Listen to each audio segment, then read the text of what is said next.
There's something familiar. We don't have Disney money, so I'm not going to sing any more of that song. What is that from? I was going to start singing a song from the Muppet movie, but Oh my gosh.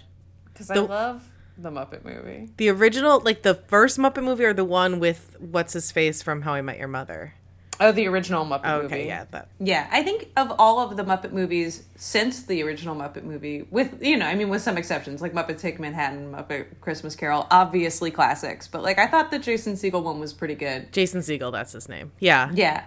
But yes, I think Muppet Christmas Carol is the best for me. The top. It's the tops. It's numero uno. Although, I will say, the original Muppet movie, I think, had, a distinct and visible effect on my life. I think that I am where I am today because I saw the original Muppet movie so many times. You have it to thank for your life and your journey. Yeah, it's whoever and whatever I am. A lot of it has to do with that ending where they sing about the magic store. I mean, honestly, I think that makes so much sense and is just a wonderful origin story for Emily Duncan.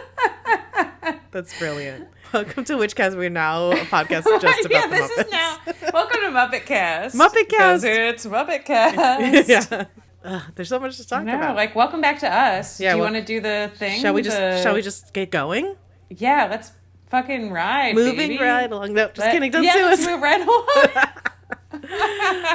Welcome to Witchcast. 'Cause it's Witchcast. I'm Emily. I'm Kate. And we are your co-hosts of this, the Witchcast podcast. That's right. We're your learning, growing, ever-evolving novice witches here to explore everything under the woo, esoteric, universal... What? I lost it. Yep. No, it's in there, the Muppet umbrella. Yeah. The Muppet umbrella. We're into witchy stuff. Wow. I haven't done that intro store. In a while. Yes. I know. You guys know what it is. If you don't, just listen to the next episode or the last episode. You'll get the idea. Yeah. This is our 6th season. This is episode 601. Really?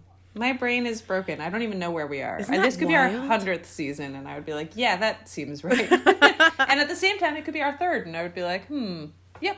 It's just an ever constant, ebb and flow of our lives. Yeah, it's just like a part of us now. It is a part of us. It is a part of us. I'm actually, not to be, this isn't a retrospective episode, by the way, folks, but I was thinking back and I'm just very proud of us. I don't know. I think I'm really happy proud of us too. With what we've created, and I love doing this with you. So I'm glad we're still doing it. What a nice thing. I feel the same way. I was actually thinking it would be really funny for us to do a clip show at some point. Oh my God, we should totally do a clip show. Can you even do a podcast clip show? I guess This American Life is kind of a podcast clip show a lot of the time, but... and I think a lot of podcasts will do that, especially in off times where they're, on vacation or something. I know My Favorite Murder will do recaps or Yeah.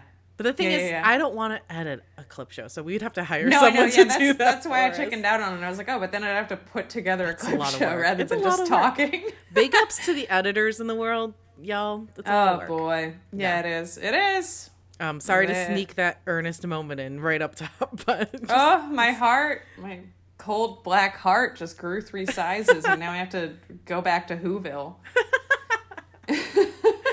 Wrong holiday. Oh yeah, guys, it's almost Halloween. Woo woo!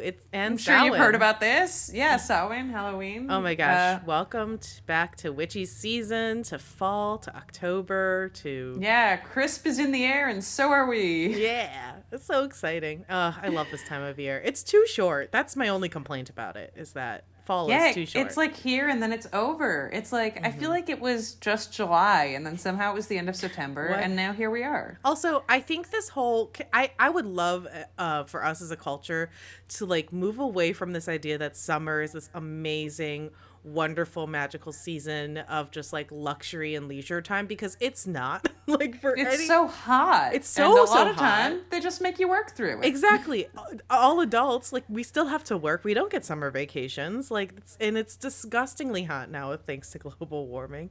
Thanks, global warming. There were literally so many times this summer where I just did not want to go anywhere or do anything because I would just melt. Yeah. I don't know. I like the summer, but I also hear what you're coming from. I feel like the expectation for summer is always much higher than the delivery. That's what I'm talking about, because I do love summer too. Like I love a good beach day, or like, you know, a nice trip. I do like the idea of taking that time to go on vacation. Like I love that August is dead for a lot of industries. That's great to me. Yeah, beautiful. We love it. But the expectation, I think, could just, you know, chill out a little bit. Right, yeah. We never went to the boat bar. Oh my God. I didn't go to a single nightclub. Not that that's something I really wanted to do, but So it was many dreams in my deferred. mind that that's what summer would be. But now it's our time. Now it's fall. Now it's winter. Yeah. Time. Yeah, I know. This is also like, it's whenever the fall comes, I'm like it's in the air. Like I legitimately feel like I'm like ready Yes. to ride. Like The that's smell. me. It's part of, it's like, I think it's maybe I was born in October thing or something, but I'm just like, it's my time. It is my season. Like the Yes. plaid. I like generate plaid when I walk around. Seasons. Kate, what's your take on pumpkin spice? Yay, nay? Can I tell you something so amazing? So I feel like I Yeah, must have of talked. course. My father, I love him very much, and we literally call him Perky Pat in my family, because like growing up he's a very positive, like optimistic person, and he'd be up at like 5 and 6 in the morning whistling, cooking, doing, like, he loves to keep busy. He's very Aries. But he loves pumpkin spice. Like he loves He's musical. positive Pat. He Of loves the course Buffalo would love Bills. pumpkin He spice. loves musical theater. He loves marching band, and he loves pumpkin spice. And What a delightful creature. he's just such a character, and he loves things wholeheartedly. And yeah, he will eat or drink anything pumpkin spice flavored. Me myself,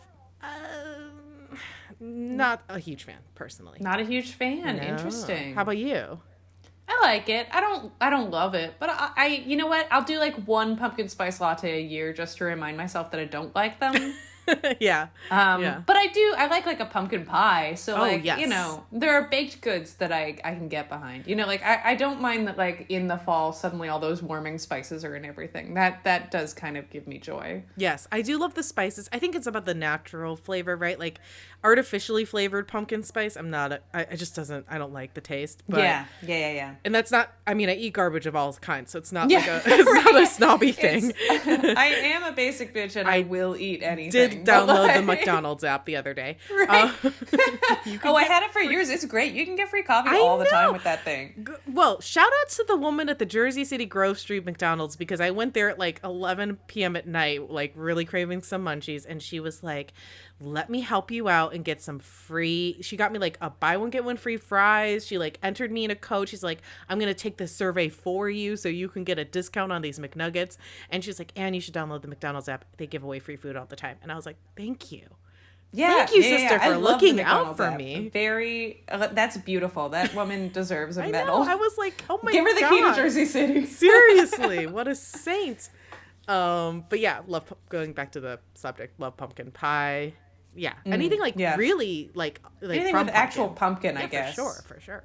Absolutely. Yeah. So I'm neutral, I guess. I'm neutral is my personal. Yeah. But so speaking today, of pumpkins, speaking of which, we are talking about some traditionally Halloween-y things, some witchy shit. Where did it come Witchy from? shit. Yes. What does it mean? the origins of some traditions surrounding I'm going to be talking about black cats, and Kate is going to be talking about jack-o'-lanterns. Pumpkin jack. I assumed you would read my mind if I I was like, oh, this is my cue. This is my cue. We're getting in the groove of things, folks. We're getting in the groove of things. But if you are interested in learning more about like Samhain and the origins of Halloween, we have covered that in past episodes. So check out our previous seasons. Just head back into the archives. Go spelunking. Spelunkin'. What would be the auditory version of we're not going to go there.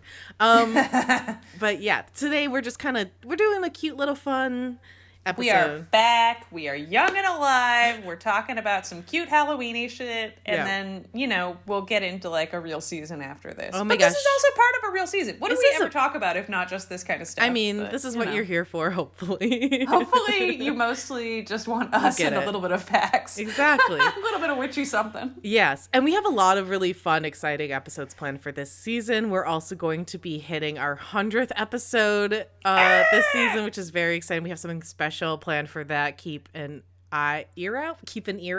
Yeah, keep an evil eye out. But, I mean, so we went on break at the end of July. Do we want to just quickly talk about what's going on in our lives? I mean, in case people care. I don't know. Do we not? I feel like I have no updates. I went to Southeast Asia, which was super fun. I was going to say, you traveled the fucking world, Emily. Yeah, that's true. I went to Halifax. I went to Southeast Asia. And then I went to Spain in October. Yeah. So yeah, I guess I have been kind of everywhere, which is wild. Or I guess I'm in Spain right now when this comes out. No. What? Emily, edit this. No, don't touch it at all. Time is a construct. Yeah. Well, how was Southeast Asia? I mean, we know Halifax. We love it. It's amazing. I mean, you can also talk we love it. You can speak to that if you want. But like, how was Malaysia and Bangkok, right? Yeah, I went to Thailand, Kuala Lumpur and Bangkok. Malaysia and Thailand. It was amazing. I ate cool. Everything.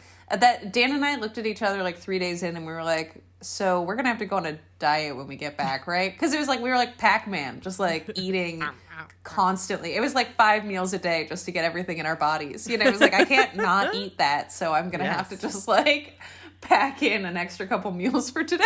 I mean, am I the only one to think that that's like one of the main points of traveling is to try different foods? That's our thing. That's to us. It's like, let's go eat everything. Let's go have like fun, like cocktails and stuff. Like, let's see the sights, but like mostly let's eat everything. Let's eat.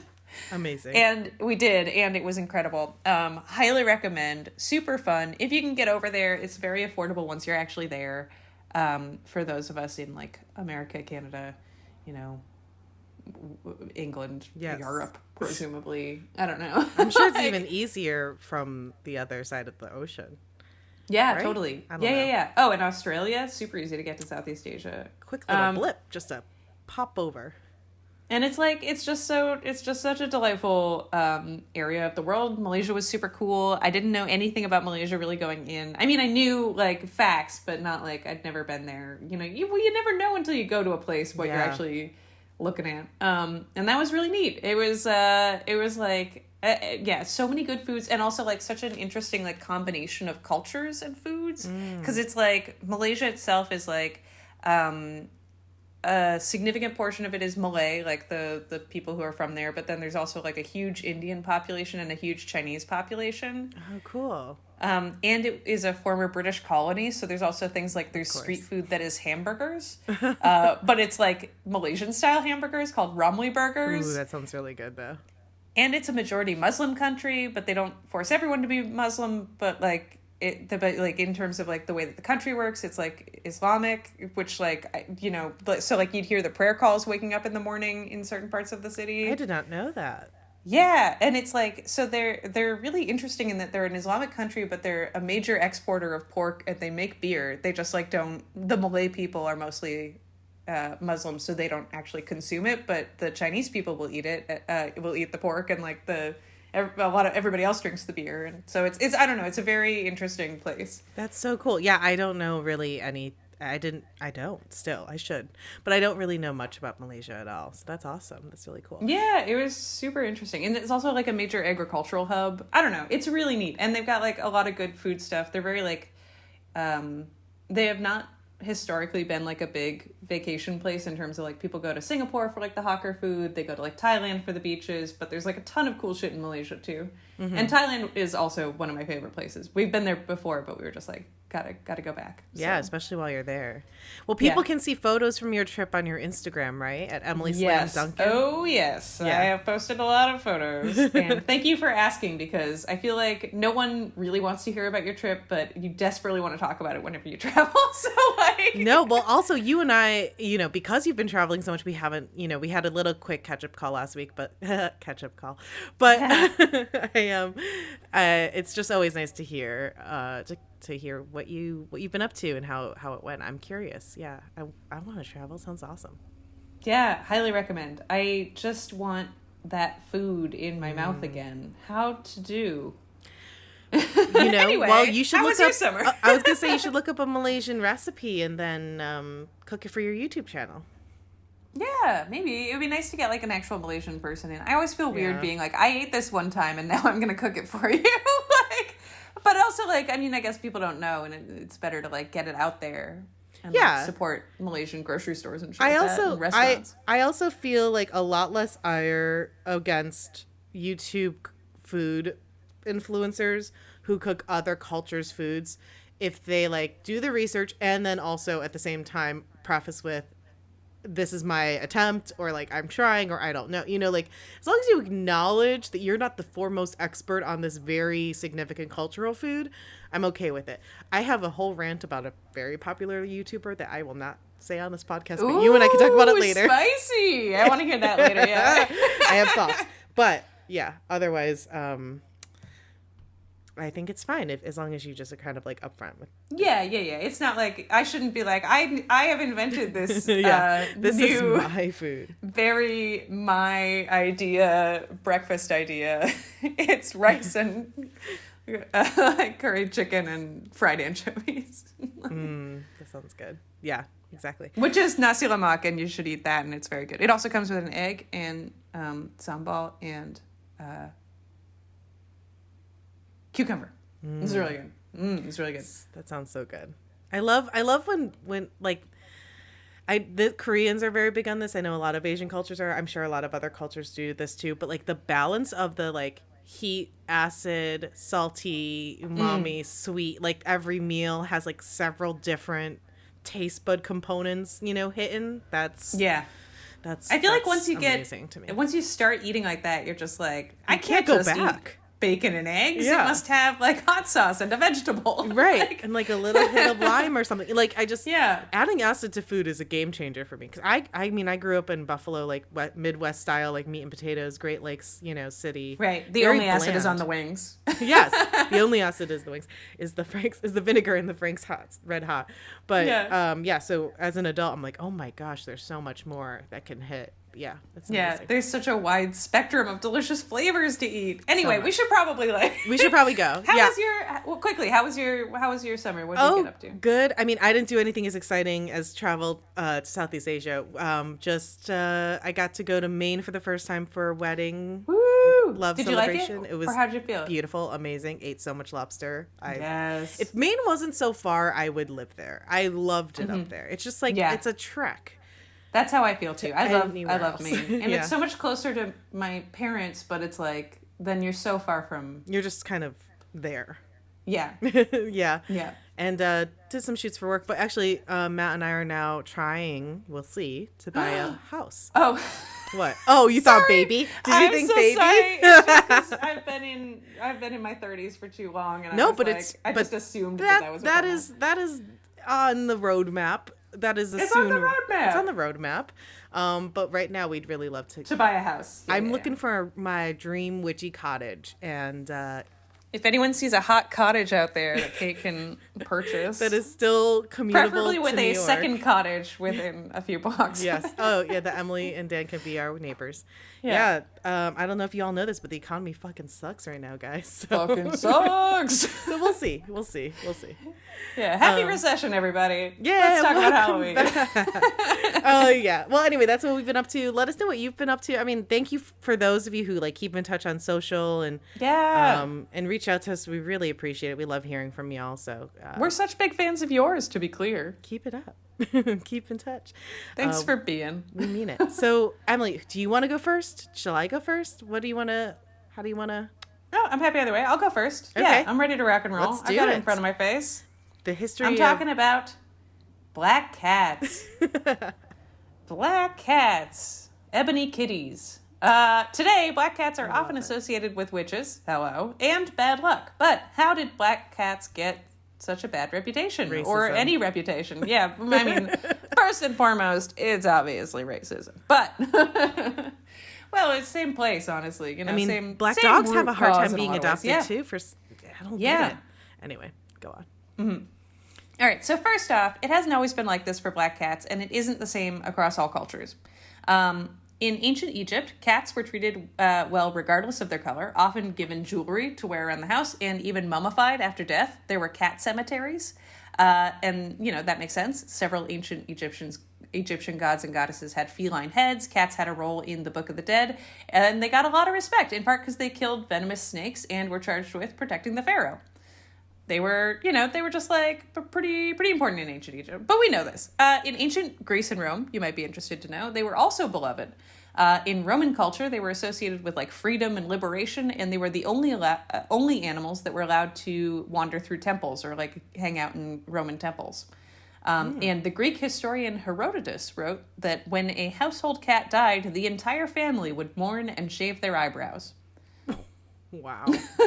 Which I assume makes them, you know, pretty beloved. Yeah. pretty eyebrow popular. hair doesn't always grow back, so that's Yeah, you gotta... this is a statement. Yeah. In Japan, it's worth noting, black cats were and remain a sign of good luck in folklore in your path or in your house. Yeah. Love Little fun that. fact. Now, in Celtic folklore and Celtic cultures, black cats were variously considered good luck, predictors of the weather, and this is where things start getting a little hairier for our furry friends, omens of luck, so sort of more switch hitters, you know? Just luck. They in were... general. Yeah. It was not necessarily good luck, just kind of like luck, especially in Wales, because once you get closer to England and Germany, it's more like, oh no. We'll get there. Okay. Anyway. So they were omens of luck. They also were often ship cats. So they were, you know, kept by wives of sailors. They were kept by sailors on boats. They could, you know, in a lot of cases they were trusted and beloved. But then also sometimes people would be like, oh, a black cat jumped on the ship and then left. This ship is gonna sink. I don't know. You know, people were trying to read into things. I also read a really interesting study as part of my research for this about how, for skills-based things, a strong belief in a superstition can be enough to make a minor difference statistically. So interesting. That sounds, that's also very witchy to me. Yeah, right. Yeah. Agree. Okay, anyway, so Celtic cultures. There's also a large black cat with a white spot on its chest in Celtic mythology named Catsea, or Catsith, who is variously a spectral cat haunting the Highlands, or actually a soul-stealing fairy in disguise. And that, unfortunately, plants the seed for where this all goes. And then in Germanic cultures, also, it's more specific with, like, a black cat walking towards you is good luck, walking away is bad. So Germanic cultures being, like, German, and then into, like, Britain also. So Britain, you've got that Germanic thing, the Celtic thing. Anyway, up until the early Middle Ages, though, that's about it for black cats. Things are swell. You know, they're, like, lucky or not. They're, like, you know, revered or not. But they're, you know, they're hanging out. And then the witchcraft thing starts hitting. You know how it goes. It all goes very downhill. So, because, you know, Germanic culture, Celtic folklore combined, you get a possibly unlucky, possibly shapeshifter, and if everyone's already worried about witches and them shapeshifting, yeah. All right, so here are the specifics of how the black cat makes its turn from being buried in cemeteries and, you know, making you shave your eyebrows out of love to the last cats adopted at the shelter. So it begins in the 12th century with something called Vox in Rama. Let me say that again. Vox in Rama, where cats are linked to heresy because it alleges that people, devil worshippers, heretics, are worshiping them. Just broadly, it's like, there are people who worship cats, and they seem bad. That's the first time. Then the 14th century, we get the same allegations now in more detail, and now leveled specifically on the Knights of Templar, or the Templars, who are said to be kissing the hindquarters of black cats and otherwise worshiping them, which, of course, worshiping a false idol or anyone who isn't God is supposed to be bad. And then in the 16th century, some nerd named Kuykefer writes a totally accurate book about necromancy, where he says that necromancers use black cats and they'll like kill them and fill them with stuff and then bring them back to life and then they do the necromancer's bidding. And that, of course, leads directly into the long-standing accusation that witches use black cats to watch other people and do their evil bidding. Okay, so all of this put together leads to same thing for the witches in the witch trials. They worship the cats. It's one of the things that, like, you know, is leveled against witches. They have a black cat or they have a cat, especially a black cat, and you know, the cats maybe come to their Sabbath parties. Suddenly the cats are getting linked to Satan. It's devil worship. This quote was hard to find attribution for, but one guy said something like, "The devil borrowed his black robe from a cat." And I fuck you not, people didn't like that single old ladies took care of cats, and they assumed that was probably a witch thing too. Yeah, of course. Can't trust a lady who lives alone with a cat. Poor cat ladies cannot catch a break. Anyway, so the next thing you know, slight trigger warning for animal lovers here, as well as witches. I didn't know that this was the case, but black cats were burned en masse in Western Europe. You're kidding. I didn't know that either. Oh my God. Yeah. One guy, I don't know how true this is, but one guy who wrote a book in 2001 said that you still don't really see a lot of black cats in Western Europe just because, like, so many of them were killed off that, like, it just isn't statistically, like, they're not in the gene pool as much. Jesus. And anyway, so the witch trials onward, they've basically had that witch association bad rap in the U.S. and Western Europe ever since.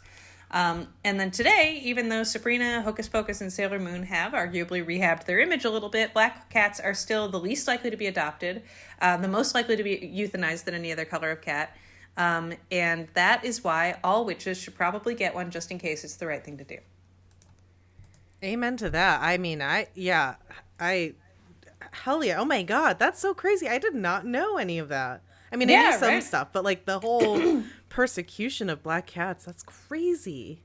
Yeah, it really like, it was just sort of like a perfect storm for them where it was like, you know, like in folklore, they were sort of like, oh, maybe they bring bad luck, or maybe they like, they're not like so much bringing it, but like you see them and it's like a sign. And then once you're a sign for something, people can start being like, well, maybe it's your fault that I have the bad luck. And then also there's like so generally in like Irish or Celtic culture, cats were liked, cats were good luck, but there was this one myth about this soul stealing fairy who would pretend to be a cat, or in the Scottish Highlands just is like a large but like haunted weird black cat with a white spot.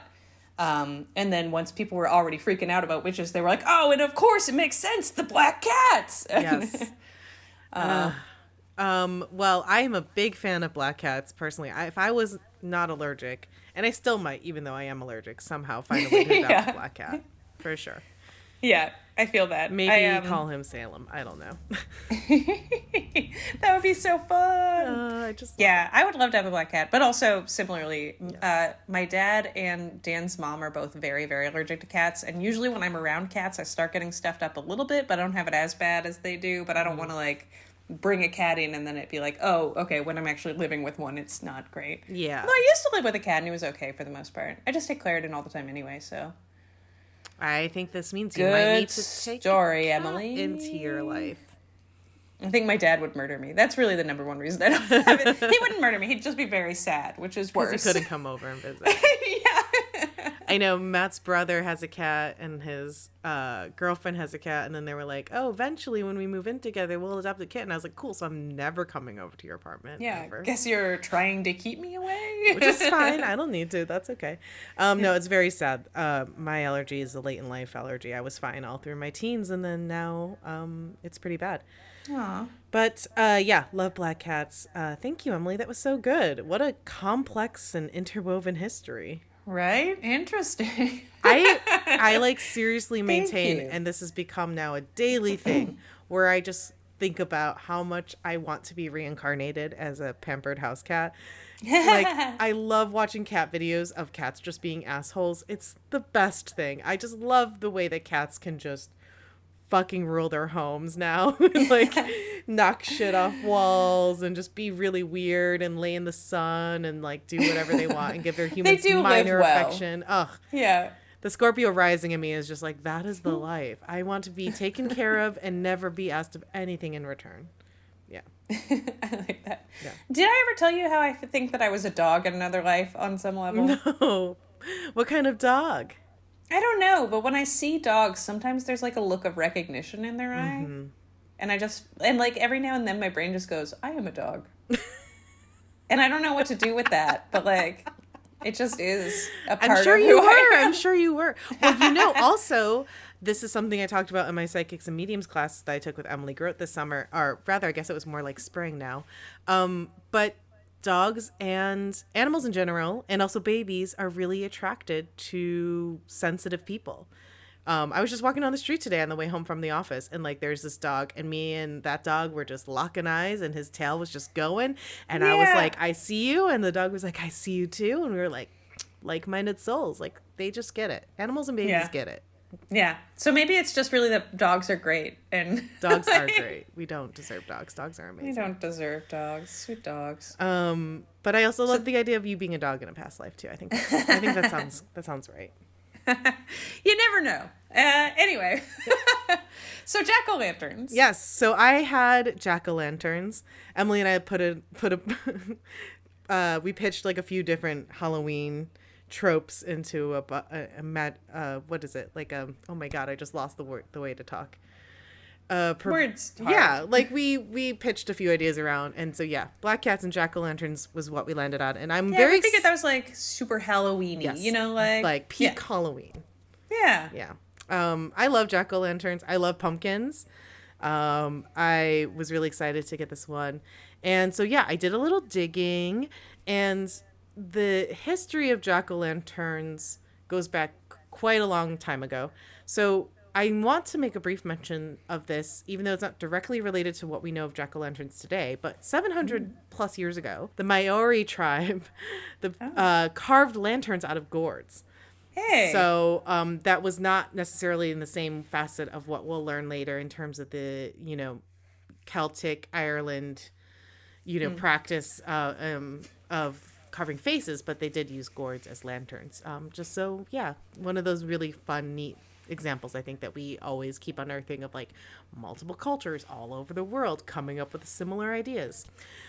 All right, so let's talk about Ireland. There's actually some historians who believe that there were pre-Christian origins, like way back, where gourds and root vegetables would be carved with faces to represent like enemies' heads as like a war trophy.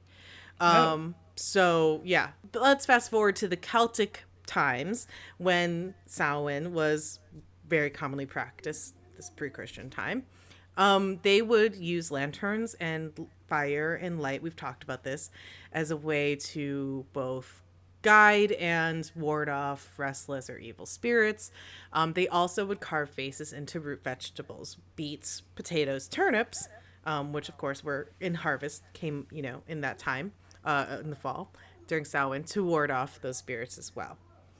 During 17th century Britain, the name Jack is also like a term used for a man you don't know, like our John Doe kind of. And in, kind of as we know, Irish name etymology, something means of something, right? So you have like O'Brien.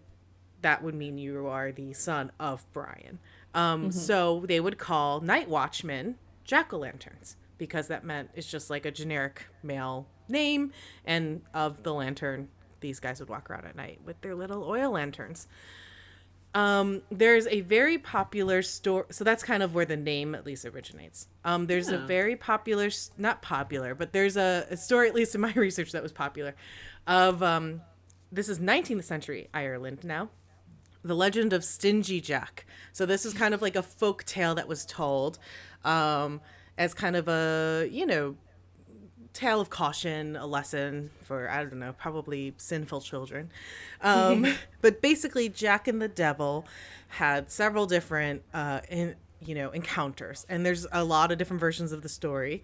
The version that I came across the most was Jack was stingy, of course, as his nickname, and he's hard up for money. He asked the devil to go out for drinks. The devil's like, okay, sure. I don't know why they were out for drinks.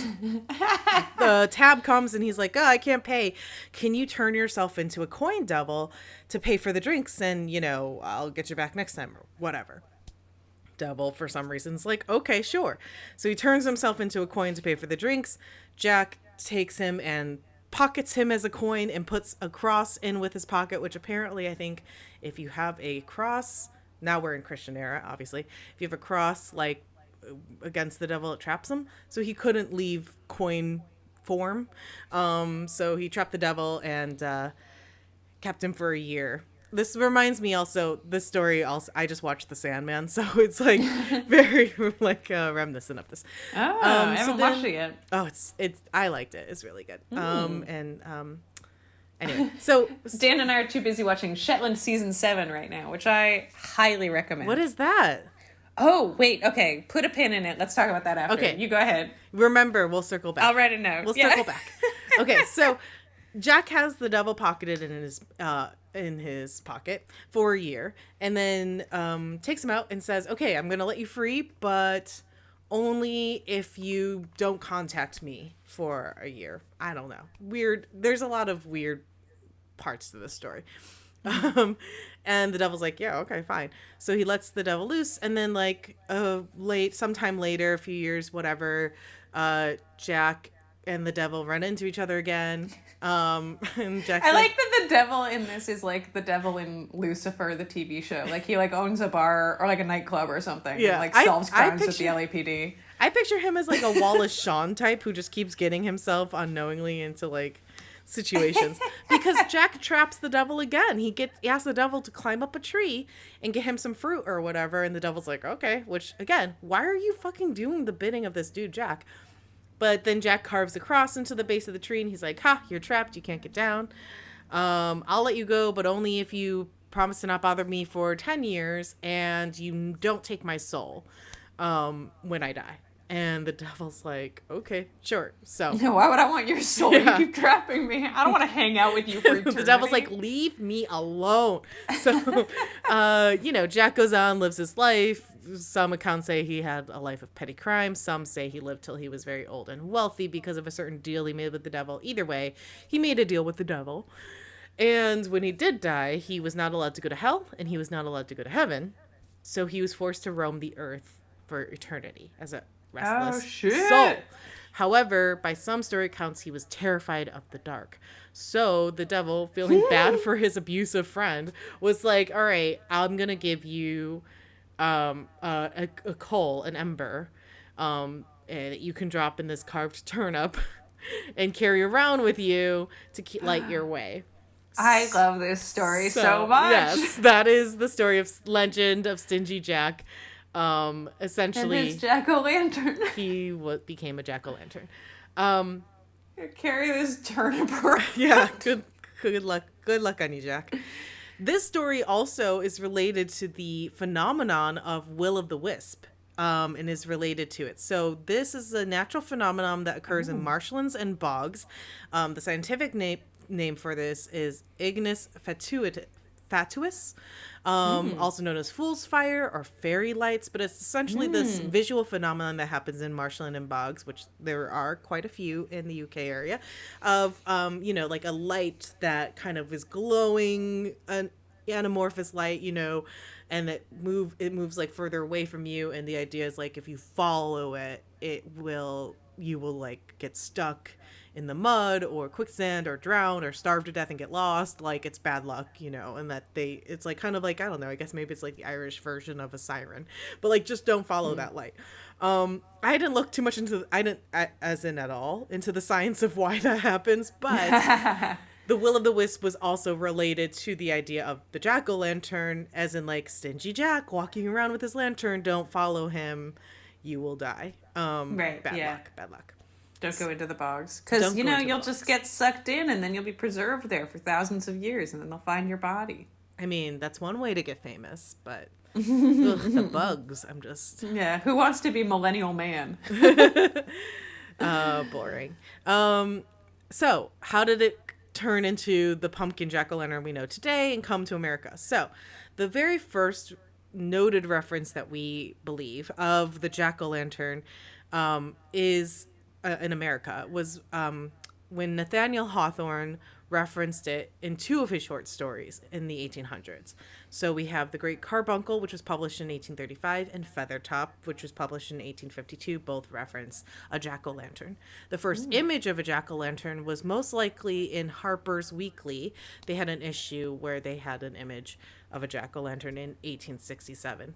Oh, I'm sorry. I totally skipped something. Duh. So, well, I mentioned that they carved faces. So, like, this whole thing of Stingy Jack and the jack-o'-lantern, they started to use that, you know, the idea of carving faces with a, you know, a candle inside of a turnip or other root vegetable to ward off evil spirits. Was the same thing. So anyway, yeah. So now we're in the 1800s. We're in America. Of course, though, we know one of the most famous references to a jack-o'-lantern was in Washington Irving's short story, The Legend of Sleepy Hollow. Sleepy Hollow! Sleepy Hollow, which we really need to go. I know you're out of time. Damn it. Well, we'll figure it out. We need to figure out a time to go this month. It was published in 1820 and then republished again in 1858. However, what I thought was interesting that I never really noticed was that the Headless Horseman at the end of the story throws a pumpkin at Ichabod Crane. And if you want to look up the story of Legends of Sleepy Hollow, you can. That's not what this episode's going to be about. But I think we covered it at one point. We probably, I think we did. Maybe we did. Oh God, this is what this podcast has become. It's just ever present. It's recursive witch casting. Just learning the same lessons over and over again. But he threw an uncarved pumpkin at Ichabod. It was not a jack-o'-lantern. It was just a pumpkin. Okay. Pumpkins were very common in America. They were very plentiful gourd here. So they'd be in season. Yeah, it was in season, and they found, you know, Ichabod Crane's hat next to a smashed pumpkin. Disney is my theory of where it became the jack-o'-lantern, because we all know that famous animated short about the Legend of Sleepy Hollow, and it's a fiery jack-o'-lantern. I don't know if that was the first time that they showed it as a jack-o'-lantern, but that's what we all kind of think of for Sleepy Hollow, yeah, is the Headless Horseman with the jack-o'-lantern. And that sometimes is also like his head. That also I don't think was in the book at all, the story at all. It's just like cartoonists getting crazy. Getting creative. So in the 19th and 20th century, we have now an influx of Irish immigrants, of course, at the same time, who brought with them the traditions and folktales of Celtic traditions and jack-o'-lanterns. Also, I think this is where we get our main idea of broomsticks being related to witchcraft, but that's not what this episode is about either. I didn't research that. Also, we talked about this, I think, in our history of Halloween and Samhain. Pranks, you know, pumpkins are really plentiful. Trick-or-treating. Yeah, all of that, you know, that also tied into it. But basically, all of that kind of has filtered through the years and has become what is now, I thought was one article put it as a welcoming site. It's actually a community thing now. You put a jack-o'-lantern on your porch, it means, hey, come trick or treat here. We're celebrating. Like, we get it. Yeah, like, we're doing Halloween. That's so interesting. I never thought about that, but that's 100% true. You don't put out a jack-o'-lantern if you're not going to get candy. Exactly. You know? And I love that. And now we have festivals, we have contests, we have pumpkins are such a big part of American culture. And jack-o'-lanterns are synonymous with Halloween, the fall, all of that. So, wild. Yeah, go carve a pumpkin this year. And oh my God. Now you know the history. Wow, I've learned so much. I know, me too. This is what we do. We learn a lot, and then I feel like, at least for me, I forget it. Like, pretty much immediately. Boy.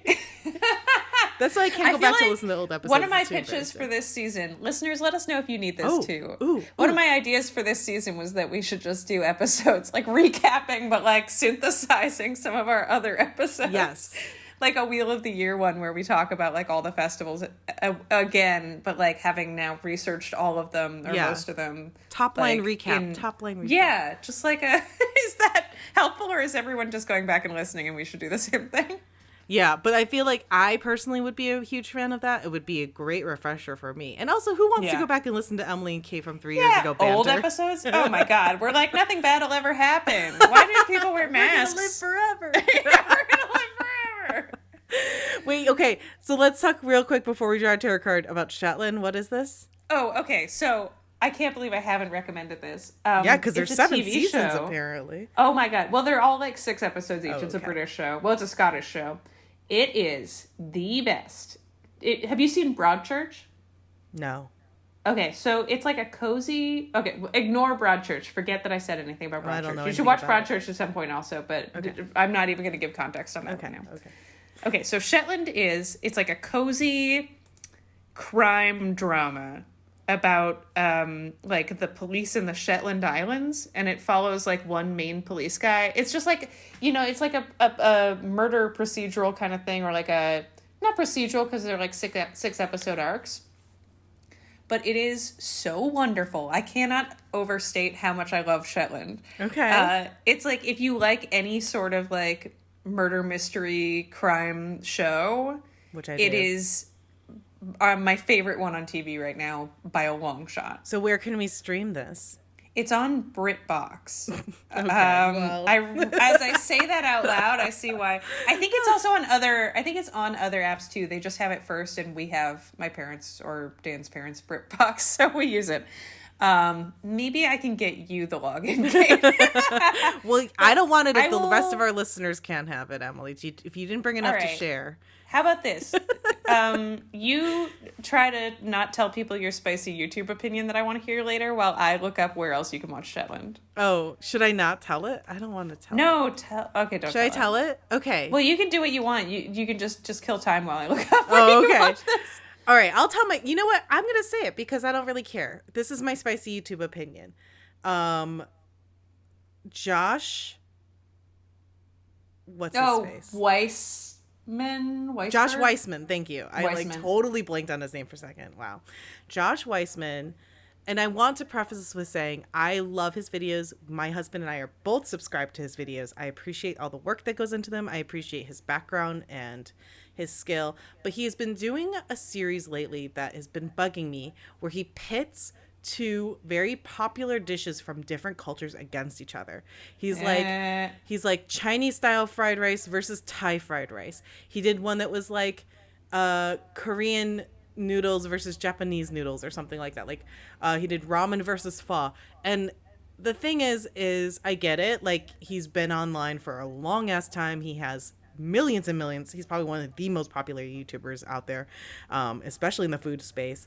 Yeah, he's very popular. it's He's true. like very, very popular. But, and you run out of content after a while, so you have to keep reinventing and thinking of new ways to present things.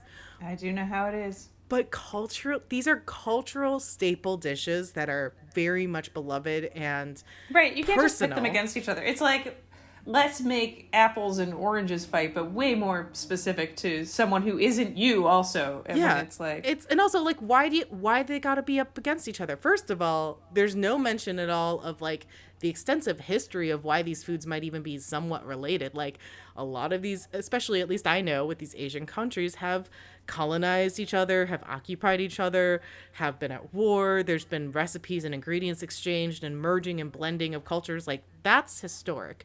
And so when you are looking at something that is, let's say Japanese and Korean, because I know that history the best personally as a Korean person, there's a lot of charged history there, and there's a lot of pride and ownership that each of these countries have on their foods, but they're also very related. And then for no offense, but for some white dude in Texas to make them and be like, fight now. and be like, well, I like this better. Like, that's your opinion. Yeah. Okay, but like also why can't you just show us how to make them? Like why can't you just talk? Yeah. There's other ways I think to appreciate especially cultural foods like that in a way that's respectful and not offensive. And I personally, to me, just it bugs me and I don't I think watch that's those. like 100% fair. I would not watch that either. Okay, I have found some answers. It appears that it is on Roku. It is on Disney Plus, maybe. You can buy it on Amazon. No. You can stream it on Immediately no. But I do have Disney Plus. I think, yeah, Disney Plus probably good. I think that there is other ways, but you might be able to get it on like a Daily Motion or something like that. I don't know why I'm saying that quiet, like I didn't just say it. I think you can watch it on Daily Motion, but don't, because that's so bad for money. That's how I watched all the original Great British Bake Off shows. By the way, did you know the original series in the UK, like on the BBC, had a whole educational segment that they cut out completely?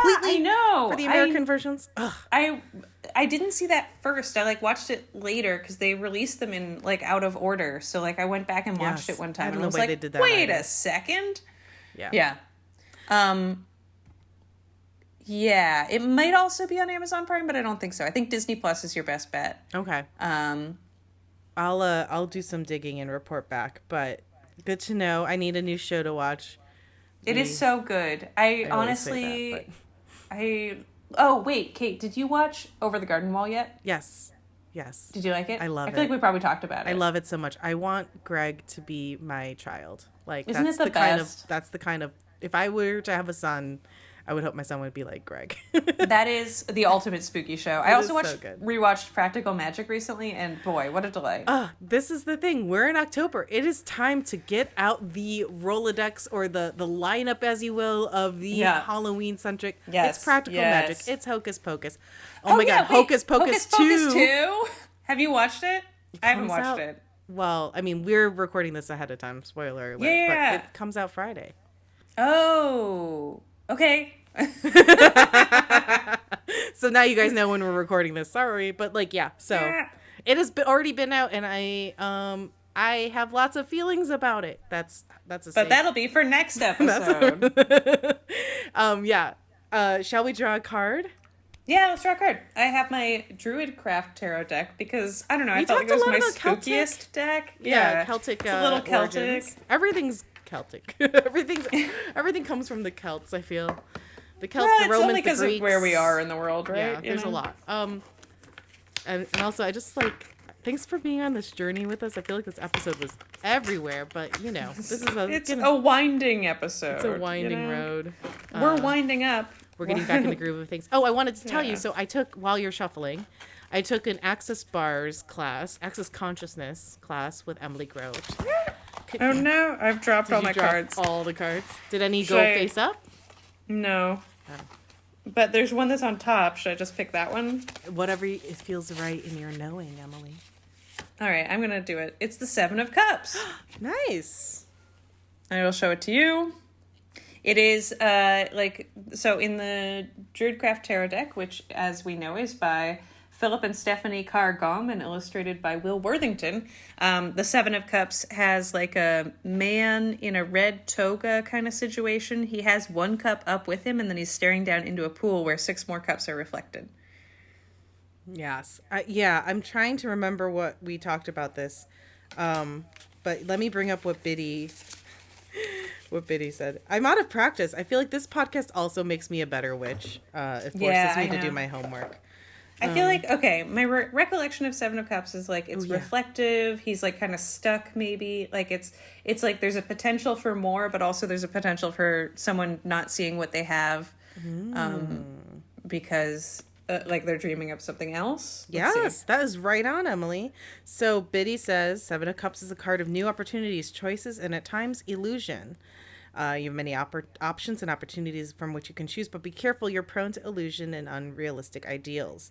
An opportunity with promises of more money, more fame, more power may sound appealing, but as you look deeper into what is on offer, you might realize it's not cracked up.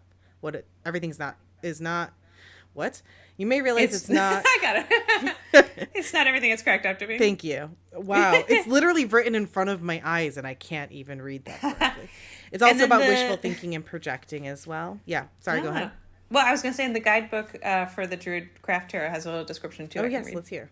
All right. So they say keywords are seduction, illusion, and the Grail Quest. Oh. Interestingly.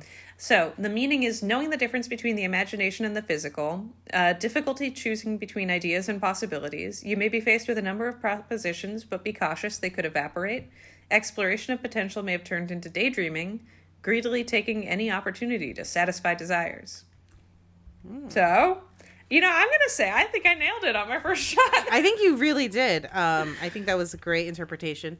And, Guys, I'm learning to read tarot finally. It only took 6 seasons. 6 seasons. I was gonna say after 6 seasons.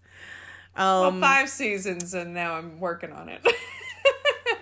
Yes, right. 5 seasons. +1. +1. Well, yeah, we'll post a photo of this. Hopefully this gives you some things to ponder about for your week. Yeah. Gosh, I don't know. Follow us. Have a very glorious Samhain. Oh, yes. Happy Samhain. Happy Halloween. Light some candles. We're so glad to be back. If you like us, please rate and review on Apple Podcasts or Spotify, where both places you can rate and review us.